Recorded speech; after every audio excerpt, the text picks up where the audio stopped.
মুসা আলাইহিস সালামের সাথে একবার আদম আলাইহিস সালামের দেখা হলো। কার সাথে? কার? আদম আলাইহিস সালামের সাথে দেখা হয়েছে কার? মুসা আলাইহিস সালাম।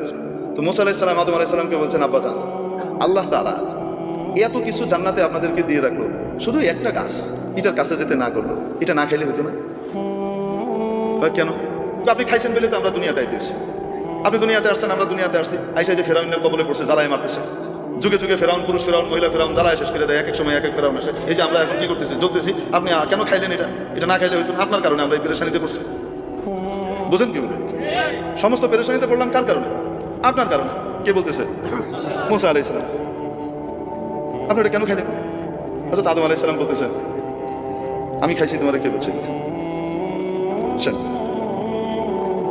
মুসা আলাইহিস সালাম বলেন, আমি বলি আপনাদের বাবার ছেলেদের মধ্যে সাধারণত 2 নম্বর ছেলে যেটা হয় বাচ্চা, এটা সেটা টাইপের হয় সাধারণত।